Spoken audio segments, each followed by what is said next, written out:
I really want to state how grateful I am.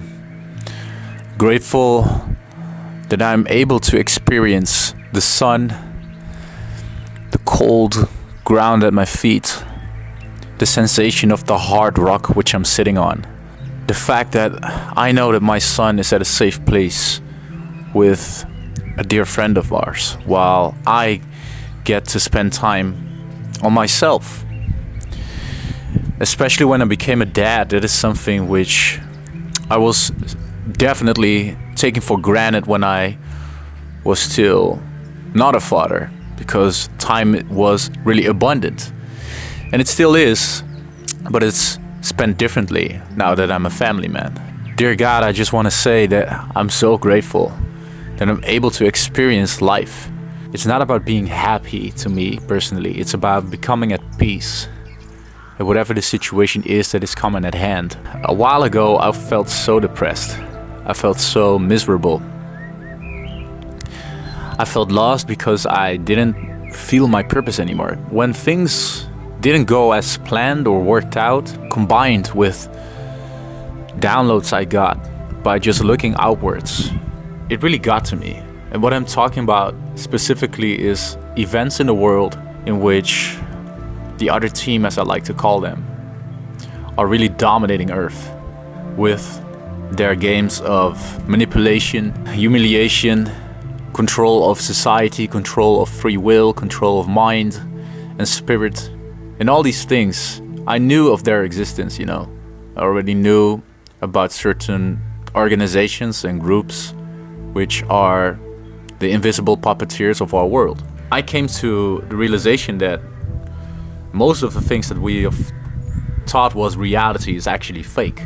There was only one thing that I was certain of, and that is that I truly believe that there's a God. God is the only entity, the only energy source that I'm certain of. And even though I believed God is there, I came to a point in which I figured I don't want to do this anymore. Because I don't see why. What is the point of all of this actually? I don't even know what my purpose is with this video. At this point, I just feel like releasing some air. And not only for others to see, but for me as well, to let go.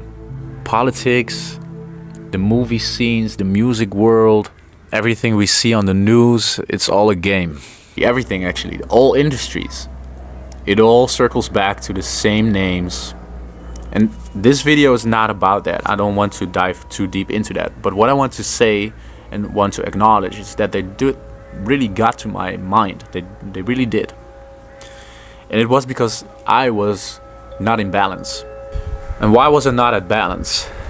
Is because one part of my consciousness was doing the right thing. It was visualizing, it was meditating, I was acting upon my passion, but there was still a part of my identity that was neglecting this journey and was still circling back to behavioral patterns that weren't serving my greater cause.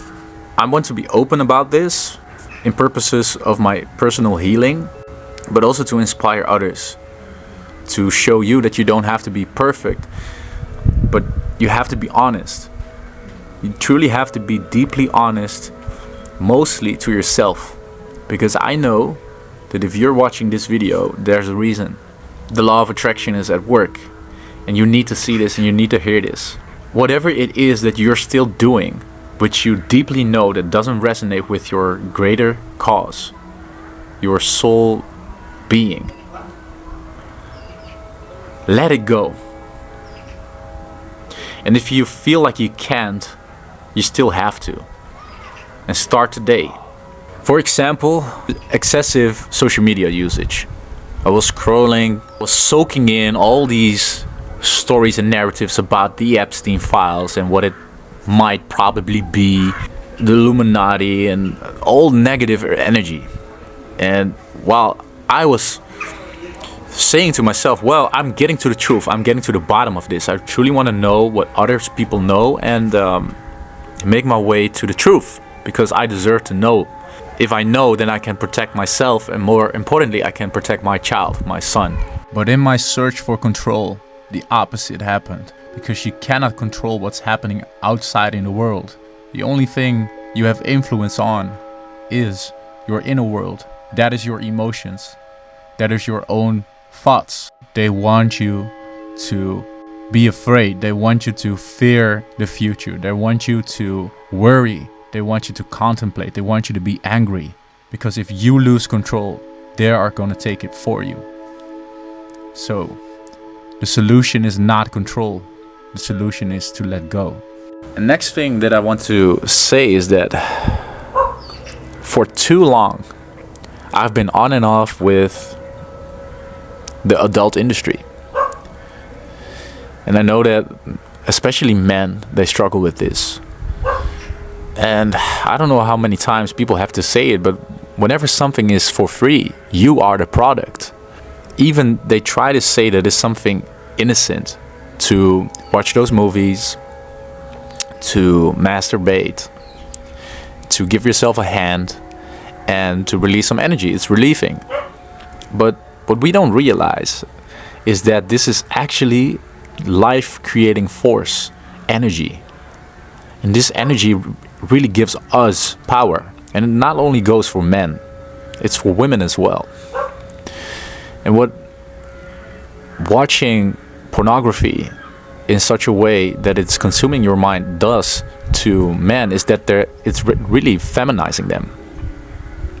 We're losing our masculinity because we are literally losing our masculine power, the seed of life. And to women, it's actually making them masculine.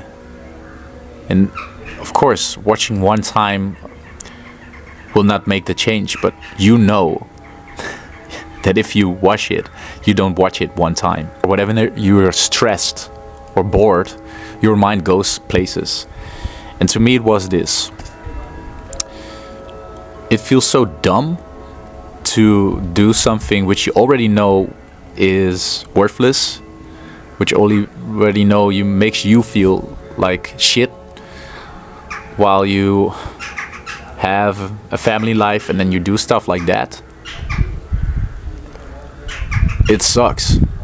And there's actually no way to clean this up.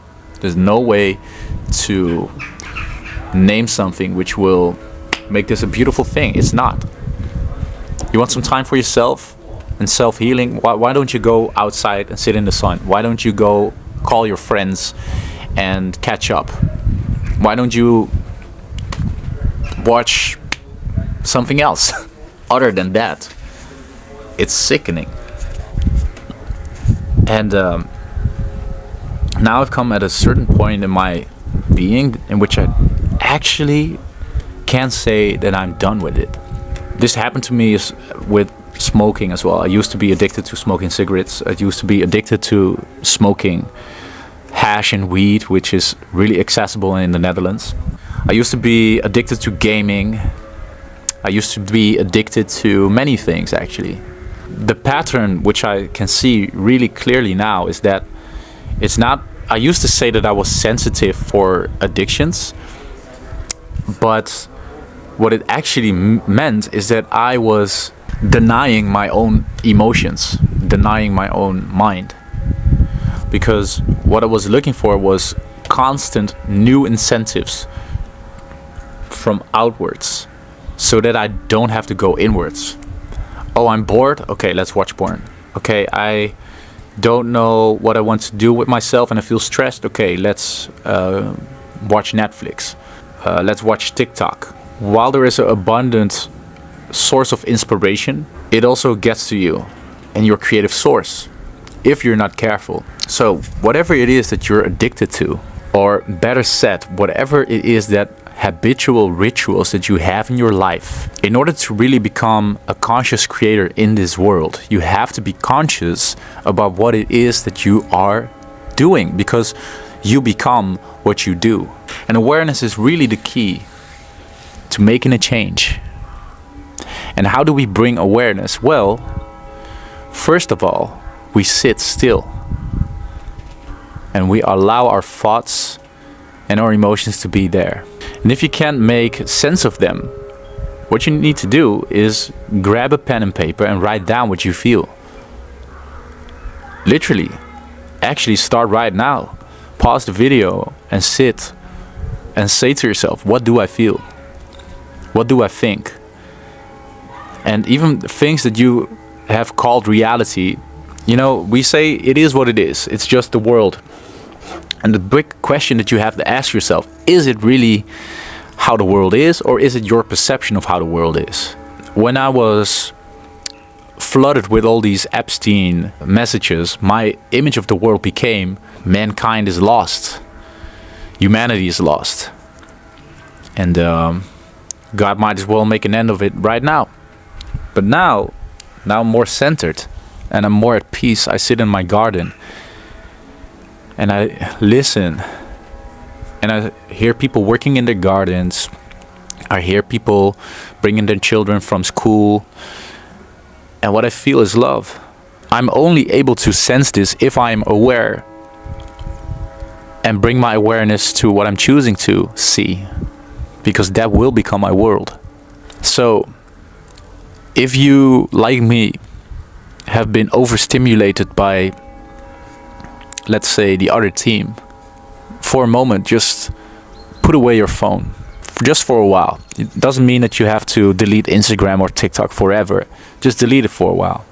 Talk to people who you know and who know you deeply, that you're going through something, that you have an addiction and you're struggling with something, and you need them to help you to make the change. When I was quitting alcohol, I told my friends who I used to go out for drinks with that I don't drink anymore. And I still see them every now and then, but I don't drink anymore. Same goes for my weed usage. I told my closest friend who I always was smoking with, I told him I don't do it anymore.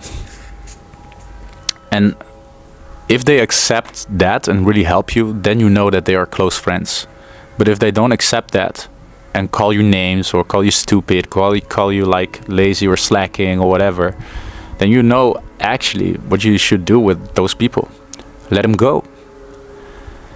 Well, that is if you're actually willing to open up the new version of yourself, because it means that you're letting go of your current self. So what features of yourself are you coming across that you know are not serving you? Write them down, bring awareness to them, and really come to a sense that if you want to continue that or not. If not, let it go. Bring awareness to what it is that you want to change, and be willing to let go of who you are right now. Be willing to let go of who it is that you think that you are. Because the uncomfortable truth is that most of us, they want change, but none of us want to change personally, because it's uncomfortable, it's unknown, and it's scary. You want to learn how to be uncomfortable? Really, do something simple as taking a cold shower. It's nice, easy and clean. It takes for you only a minute. I'm at a point personally now that I do cold showers for 5 minutes. And at first, of course, it feels uncomfortable, but then I come to a point in which I become numb to the uncomfort sensation until it actually becomes comfortable, because I enjoy a cold shower. Now, at this point, those who go to the gym know that as soon as you hit your comfort zone and you quit, then you will not grow. You have to get out of your comfort zone, really get through the pain point of your muscles in order to grow and become stronger. The same goes with every habit in your life. I'm going on a personal journey, not only spiritually, mentally, but actually physically. I'm going to travel to a country in South America, and I will stay there for some time. And again, I want to state that I'm so grateful that I'm able to do this. Most of it because my partner, the mother of my child, is allowing me to go on this journey. And she is willing to take care of our son while I'm gone, and that really means the world to me, because it really gives me space of really tuning into the big question, which is, who am I? And who do I want to be? And how can it be of best service to myself? Because if I do that, then I become of best service to my family. And if I do that, then I become of best service to my community. And that's actually what I truly want to do and be. Freedom. That's actually all I need. The freedom of choice to go where I want to go, to be with who I want to be, to do what I want to do. And of course, all with respect to society, to nature, to God. Because I want to come in communion with myself and with God. So this journey, I'm ready for it. And this video was actually to release some air. I hope that that you got something out of it, which will help you in your personal journey. And lastly, I want to say is, don't let them get to you. Really, you are beautiful, strong, wise, and unlimited powerful. And that's why they want to hold you down. As soon as you realize that the power is within, you're free to go. With all that said, I really mean it when I say liberate your minds, become the best version of yourself. Until next time.